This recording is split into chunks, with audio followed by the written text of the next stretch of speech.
இந்த மேடை வந்து எனக்கு ரொம்ப ஸ்பெஷல் மேடைன்னு சொல்லலாம்.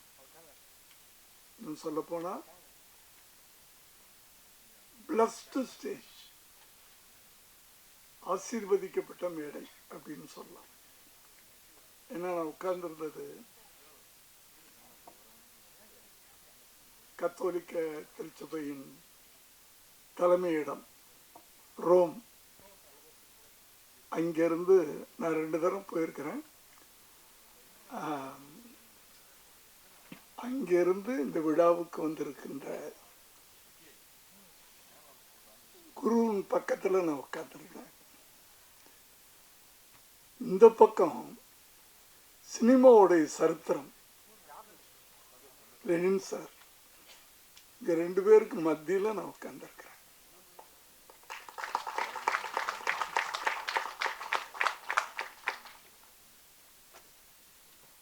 அத்தனை படம் பண்ணேன், அது இது அதெல்லாம் எனக்கு ஞாபகம் இல்லை. இந்த 2 பேர் மத்தியில் நான் உட்கார்ந்துருந்தது இல்லை. அதை எனக்கு ஏற்படுத்தி கொடுத்த ஃபாதர் ஸ்டீஃபன், நன்றி சார். ஜென்ரலாக எல்லாருக்கும் கிடைக்காது. இவ்வளோ சினிமா மேடைகள் பார்த்துட்டோம். இப்போ லெனின் சாரை பற்றி பேசணும் அப்படின்னு என்ன கூப்பிட்டுருக்காங்க. அதாவது ஒரு சரித்திரத்தை பற்றி சினிமாவில் எத்தனையோ பேர் இருந்தாங்க, போயிட்டாங்க, வாழ்ந்துட்டு இருக்காங்க. ஒரு சிலர் இன்னும் வாழ்ந்துட்டு இருக்கிறாங்க. அப்படி சினிமாவில் ஒரு சரித்திரமாக இன்று வரை வாழ்ந்து கொண்டிருக்கின்ற, நான் எடிட்டர் அதெல்லாம் அப்புறம், ஒரு நல்ல மனிதர். அதாவது சினிமாவுக்கு வந்தோம், என்னையெல்லாம் நான் நடித்து பார்க்கும்போது சினிமாவுக்கு வந்தோம், சம்பாதிக்கணும், கஷ்டப்படணும், நிறையா படங்கள் பண்ணணும், கார் வாங்கணும், வீடு வாங்கணும், வசதியாக இருக்கணும்.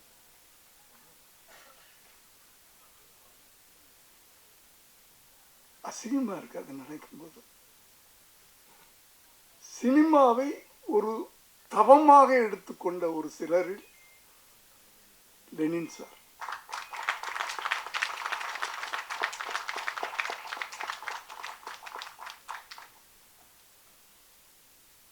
எந்த காலகட்டத்திலையும் அவர் தன்னுடைய அந்த நிலைப்பாட்டை மாற்றிக்கிட்டு அவர் நடிச்சிருந்தா எத்தனையோ படங்கள் பண்ணியிருக்கலாம். அவருக்கு அது பிடிக்கணும். முதல்ல அந்த படம் அவருக்கு பிடிக்கணும். காசுலாம் அப்புறம். இன்று வரை நான் நினைக்கிறேன் டி சினிமா அவர் சம்பளம் ஆகிறது இல்லைன்னு நினைக்கிறேன். கரெக்டா? டி சினிமா இல்லை, பார்த்துக்குங்க. தான் மனிதன் இப்படித்தான் வாழணும் அப்படின்றதுக்கு அவர் ஒரு உதாரணம். அப்புறம் சினிமாவுக்கு வரலாம். ஒரு மனிதன் தன் வாழ்க்கையை டிசைன் பண்ணிக்கிறாங்கல்ல, வடிவம் அமைச்சுக்கிறது.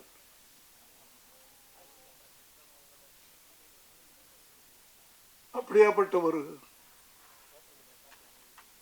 ஒரு நல்ல மனிதரை பற்றி பெருமையான விஷயம், பெருமைப்படுறேன்.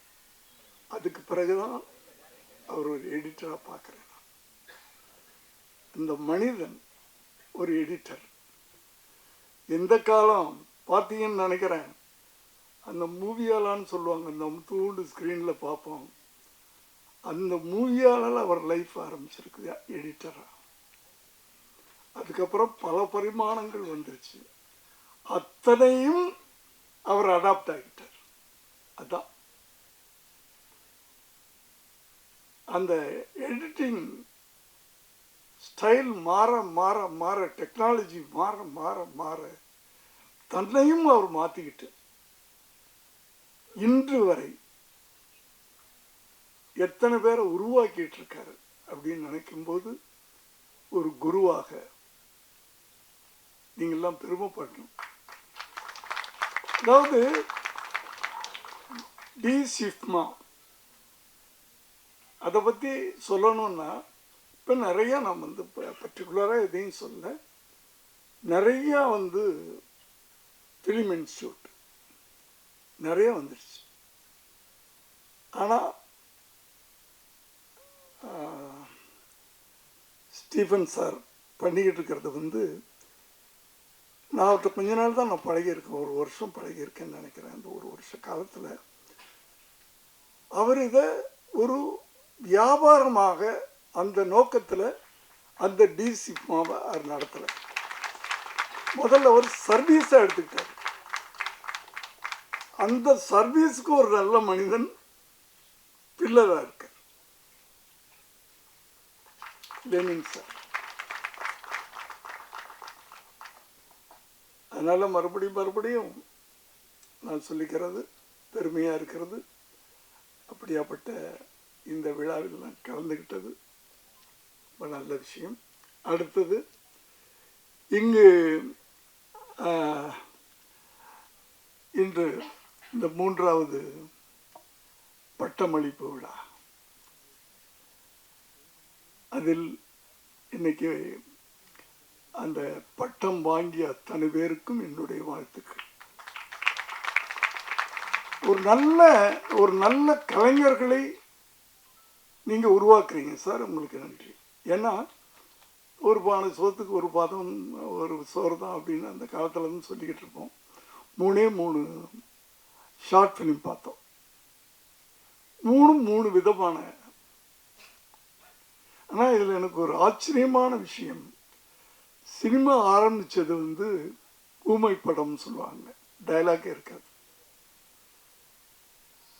அப்படின்னு சொல்லுவாங்க. அந்த காலகட்டம்லாம் நமக்கு எந்த வருஷம்னு தெரியல, நம்ம தெரியாது.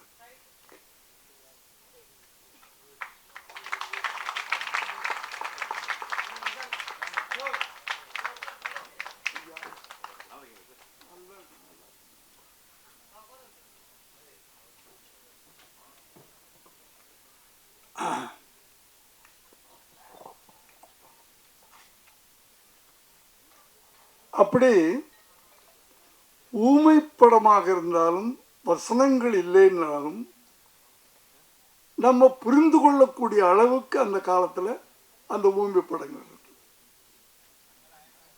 நம்ம காட்சிகளை பார்த்தே புரிஞ்சுக்கலாம். அது மாதிரி நானே பிரமிச்சு போய் பார்த்துக்கிட்டு இருக்கேன். இப்போ 2வது ஷார்ட் ஃபிலிம் நினைக்கிறேன், எல்லாம் 3 நல்லா இருந்துச்சு. ஆனால் இப்போ இளைஞர்கள் வித்தியாசமாக நினைக்கிறாங்கல்ல, திங்க் பண்ணுறாங்கல்ல. நான் மற்றவங்களிலிருந்து வேறுபட்டு இருக்கேன். என் படம் மற்றவங்களிலிருந்து வித்தியாசப்பட்டிருக்கேன். அந்த 2வது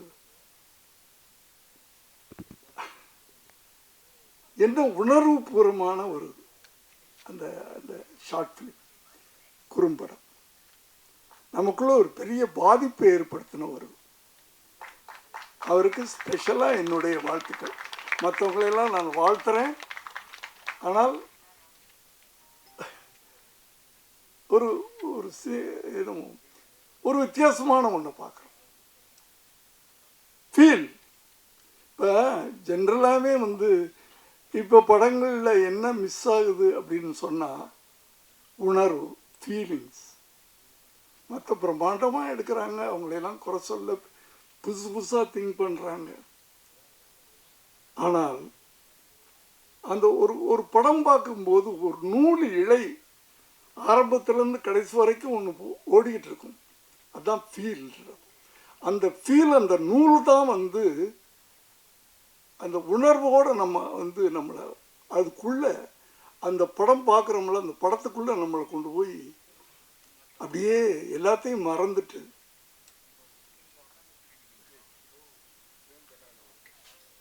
அது அடுத்தது அதில் இது ஒரு இடத்துல நான் அந்த ஷார்ட் ஃபிலிம் பிறகு டிசிஃப்மா பற்றி போடும்போது போட்டிருந்தாங்க, ஒரு கலைஞனுக்கு டைரக்டராக இருக்கட்டும், எடிட்டராக இருக்கட்டும், சினிமாட்டோகிராஃபர், ஒளிப்பதிவாளராக இருக்கட்டும், எழுத்தாளனாக இருக்கட்டும்,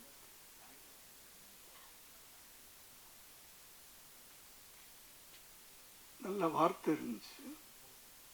மென்டல் பவர், அதாவது அறிவுன்றது ஒரு கதை எழுதணும், அதெல்லாம் பண்ணுறோம், டைரக்ட் பண்ணுறோம், ஃபிசிக்கல் பவர் அதெல்லாம். ஆனால் மென்டலாகவும் நீ ஸ்ட்ரென்த்தாக இருக்கணும்னு சொல்கிறாங்க. அந்த மென்டல் ஸ்ட்ரென்த் இல்லைன்னா நம்மளால் விஸ்டாண்ட் பண்ண முடியாது. அது ரொம்ப அழகாக சொல்லியிருந்தாங்க. மென்டல் பவர், அந்த மென்டல் பவர் வந்து ஆன்மீகத்தோடு சேர்ந்து. ஆன்மீகம் இருந்தால் முடிச்சிடவா? இல்லை இல்லை இல்லை, போர் அடிச்சுருச்சுன்னு நினைக்கிறேன். இல்லை சார், சும்மா ஜோக் பண்ணுறேன். அந்த மென்டல் பவர் பேசும்போது சொன்னாங்க, நான் இத்தனை படம் பண்ணிட்டேன்னு.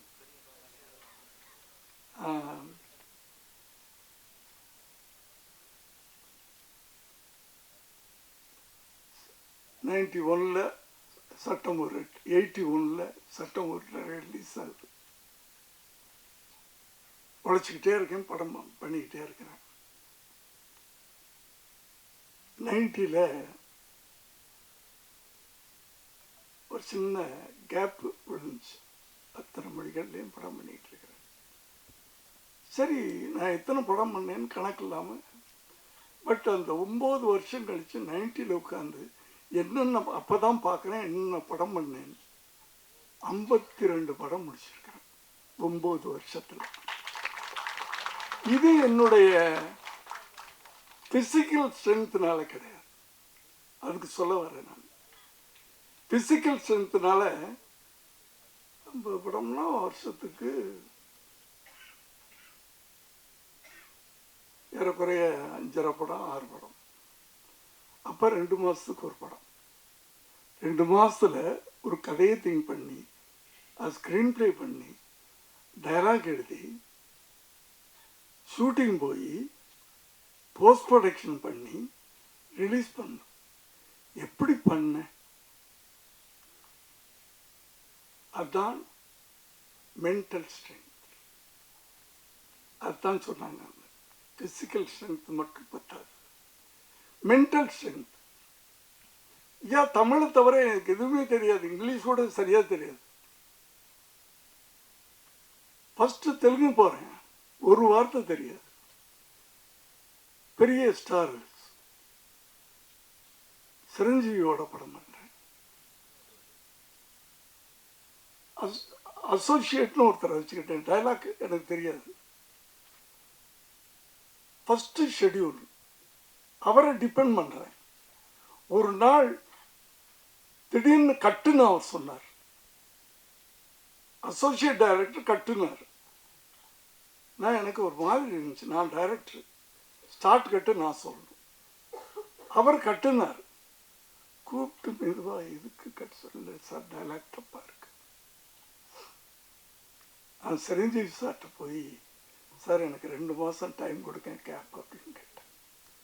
அவங்க சான்ஸ் கொடுத்துருக்காங்க. முதல் படம் அவர் கால் ஷீட் கொடுத்துருக்காரு. அவர்கிட்ட போய் அன்னைக்கு ஷூட்டிங் முடிஞ்ச உடனே அந்த ஷெட்யூல், முதல்ல ஒரு 9 நாள் ஷெட்யூல் ஞாபகம் இருக்கு. எனக்கு 2 மாதம் என்னை விட்டுருங்க அப்படின்னு சொன்னேன். எதுக்கு சார், எதுக்கு சார்? இல்லை சார், தயவு பண்ணி எனக்கு 2 மாதம் டைம் கொடுங்க, இல்லைன்னா நான் விட்டுறேன் சார், நான் படம் பண்ணல. ஒரு டைரக்டர் செட்டில் இருக்கும்போது ஒரு அசோசியேட் டைரக்டர் கட் சொல்கிறான் அப்படின்றது என்னால் தாங்க முடியல. நான் எதுக்கு டைரக்டராக இருக்கணும் சார்? 2 மாதம் கழிச்சு தெலுங்குல பேசிட்டு நான் போகிறேன்.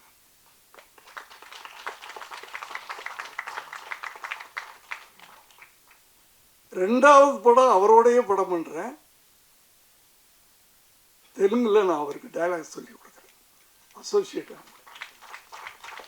இது எல்லாம் எதுக்கு சொல்கிறேன்னா, நான் செல்ஃப் பூஸ்டிங்காக இல்லை, மென்டல் பவர் நம்ம கற்றுக்கிறோம்யா. ஏன்னா ஒரு டைரக்டர்னா அடுத்த லாங்குவேஜ் போகிறேன்னா கற்றுக்கிறணும். சட்டானே கல் இது, அங்கே சில்வர் ஜூப்ளி கொடுக்குறேன். தப்பட்டுன்னு எனக்கு கன்னடம் அப்படியே வந்துருச்சு. துவாரகிருஷ்ணன் கேள்விப்பட்டிருப்பீங்க, அவர் பேனர் பெரிய கன்னடம். ஹிந்திக்கு போகிறேன். என் ஒய்ஃபு கொஞ்சம் ஹிந்தி தெரியும், கூட கூட்டிகிட்டு போகிறேன். இதே மாதிரி தான் முதல் படம் எனக்கு ஹிந்தி தெரியாது, ரெண்டாவது படம் நான் ஹிந்தியில் சொல்லி கொடுக்குறேன். இதெல்லாம் இளைஞர்களுக்கு என்ன சொல்கிறேன்னா, இந்த mental power very very important. 70 படம் பண்ணியிருக்கிறேன். 70 படம் இட்டு கொடுக்கல. 50 படம் ஜெயிச்சிருப்பேன், 20 படம் ஃபெயிலியர் ஆகிருக்கும். ஆனால் நினச்சி பார்க்குறதுல ஒரு லைஃப் உழைச்சேன், கஷ்டப்பட்டேன். அதே நேரத்தில் அந்த மென்டல் ஸ்ட்ரென்த் இன்னைக்கு வரைக்கும் நான் ரஜினியை பார்த்து அப்படியே பிரமிக்கிறது என்ன தெரியுமா? அவருடைய மென்டல் ஸ்ட்ரென்த், ஆன்மீக ஸ்ட்ரென்த்.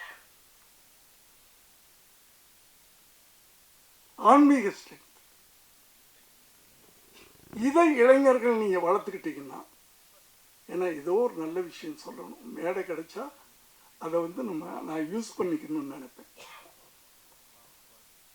அந்த இளைஞர்கள்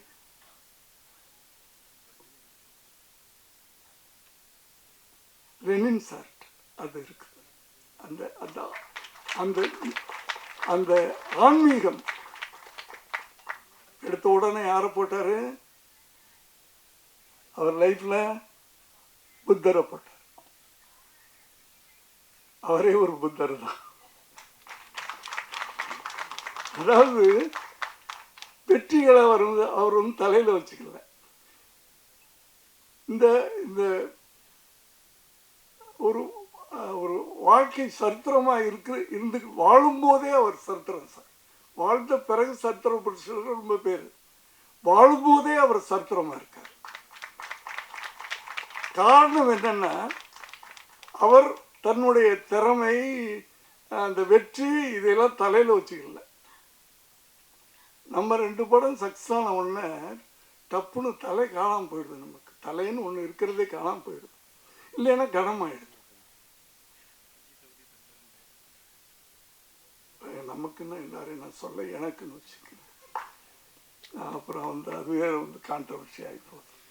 எனக்கு அப்படின்னு வச்சுக்கலாம். இப்போ எனக்கு அப்படி நான் இருந்ததில்லை இன்னைக்கு வரைக்கும். ஏன்னா நான் இன்னைக்கும் எங்கள் அம்மா ஒரு டீச்சர், எலிமெண்ட்ரி ஸ்கூல் டீச்சர். இப்படி ஒரு லைஃப் எனக்கு கிடைச்சிருக்கு. சினிமா எப்படியாப்பட்டது? சினிமா ஒரு ரோட்ல நேற்று வரைக்கும் பிளாட்ஃபாரத்தில் சுற்றிக்கிட்டு இருந்த ஒரு பையன் ஃபைலை வச்சுக்கிட்டு இன்னைக்கு 5 கோடி சம்பளம். சினிமான்றது சாதாரண விஷயம் இல்லை. அதை நீ கரெக்டாக பிடிச்சுக்கணும். வெற்றி கிடைக்கும் போது அந்த வெற்றியை தலைக்கு கொண்டு போகாம அப்படியே ஒன்று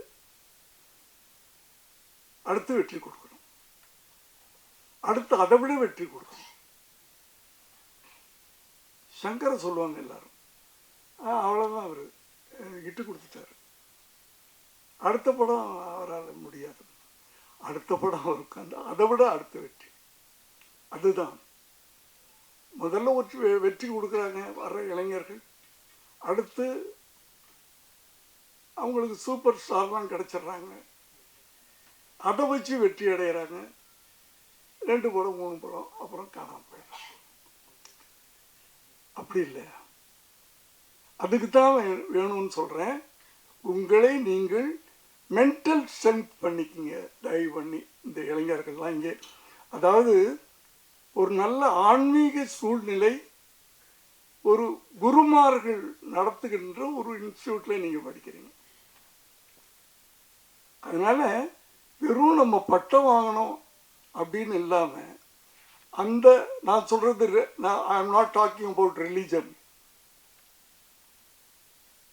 அதை வந்து இன்னைக்கு வந்து அதை நான் குளோரிஃபை பண்றணும்னு அப்படி எது பேசினாலும் பயமா இருக்கு. ஆனா நம்ம பேசிதான் மனசுல இருக்கிறது.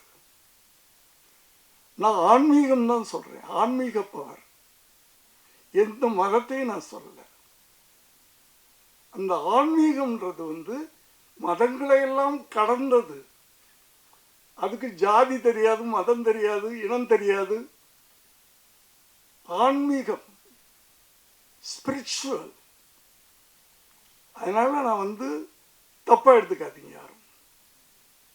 மதங்களை எல்லாம் கடந்தது ஆன்மீகம், கடவுளை கடந்தது. இன்னும் சொல்லப்போனா பெரியார நான் சொல்லுவேன், கடவுளை இல்லைன்னு சொல்றது ஆன்மீகம் கூட சொல்லலாம். ஏன்னா நல்ல உணர்வுதான் இறைவன், நல்ல மனசுதான் இறைவன். நல்லது நம்ம செஞ்சோம்னா நம்ம இறைவன். அப்படித்தான் நான் நினைச்சுக்கிறேன். பெரியார படிக்கும் போதே எனக்கு என்ன பிடிக்கும் இதனால்தான். அதனால்தான் என்னுடைய படங்களும் அந்த பாதிப்புல. இன்னொரு இடமும் பார்த்தேன் நான், சினிமா வெறும் என்டர்டெயின்மெண்ட்டாக எடுத்துக்காதீங்க. வளர்கின்ற இளம் தலைமுறையை நான் கேட்டுக்கிறேன், இங்கிருந்து உருவாகி போறீங்க நீங்க. அது வெறும் என்டர்டெயின்மெண்ட்டாக மட்டும் இருக்கக்கூடாது.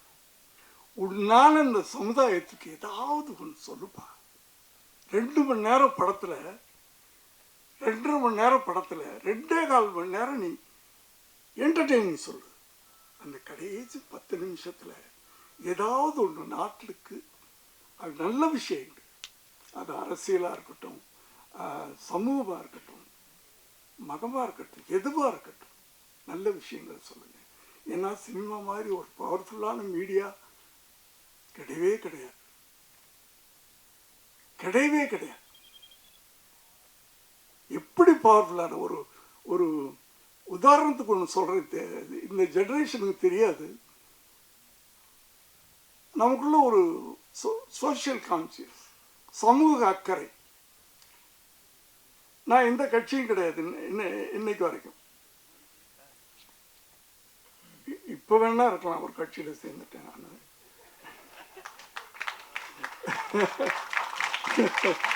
இந்த 2 வருஷத்துக்கு முன்னாடி வரைக்கும்,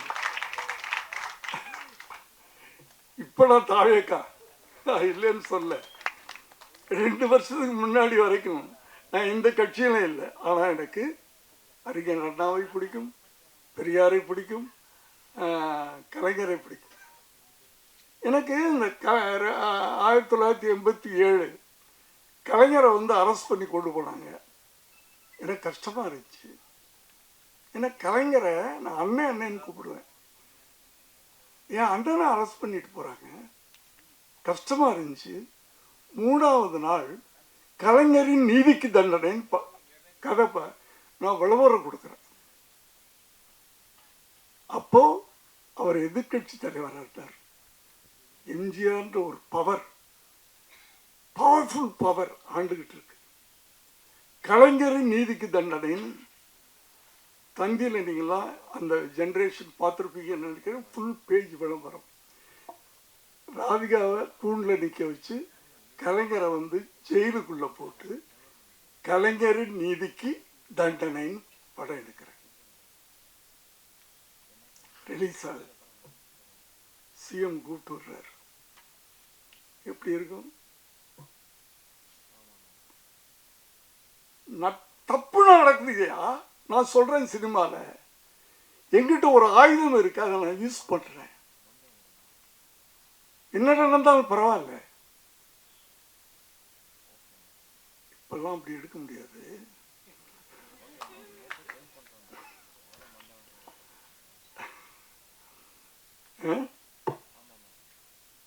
எடுத்தோம்னா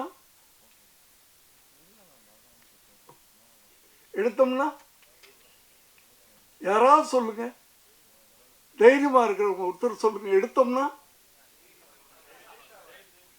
ரிலீஸ் ஆகாதா? நீயே ரிலீஸ் ஆக மாட்ட. எங்கயா இருக்கீங்க? படம் ரிலீஸ் ஆகாதுன்னு சொல்றேன். எங்கவா? ஓகே, அதுதான் நான் மைக்க பிடிக்கிறது இல்லை சார். நான் விழாக்களுக்கே போறது இல்லை சார். இப்போ இன்டர்வியூ கொடுக்கறது இல்லை. ஏன்னா எனக்கு இங்கே என்ன நினைக்கிறனோ அது அது பாட்டுக்கு வந்துக்கிட்டே இருக்கும்.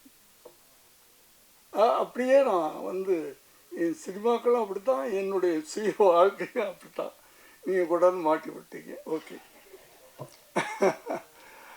அதாவது ஒரு முறை தான் வாழ்கிறோம், பிறக்கிறோம், சாக போகிறது ஒரு தடவை தான் இல்லையா? இதுக்கிடையில் நம்ம அப்படி வாழ்ந்துட்டு போயிடலாமே.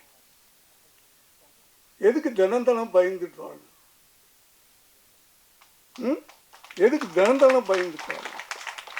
ஒரு தடவை தானப்பா சாக போகிறோம். என் பிளட்டு தான் இப்போ.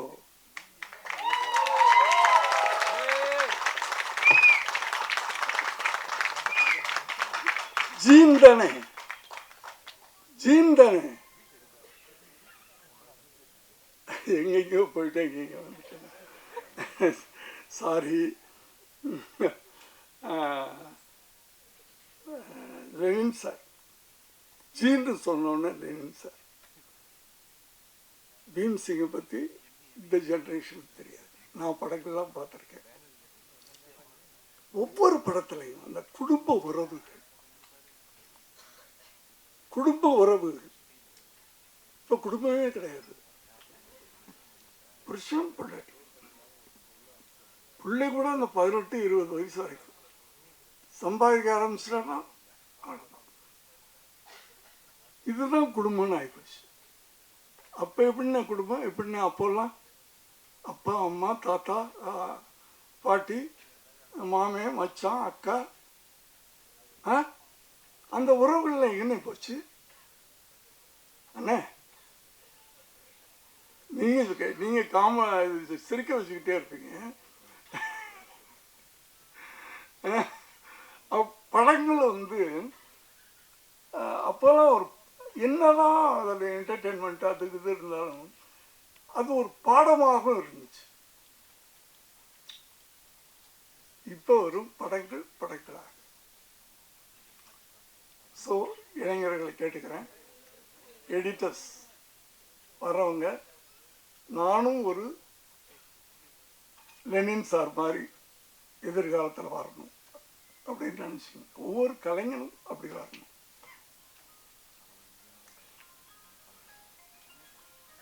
என்னுடைய வாழ்த்துக்கள் லெனின் சார் அவர்களுக்கு. இங்கே நான் ஏதாவது டைவர்ட் ஆகியிருந்தால் அது என்னுடைய இயற்கையான குணம். இந்த வாய்ப்பை கொடுத்த டிசி அவர்களுக்கு என்னுடைய நன்றியை தெரிவித்து விடைபெறுகிறேன். நன்றி, வணக்கம்.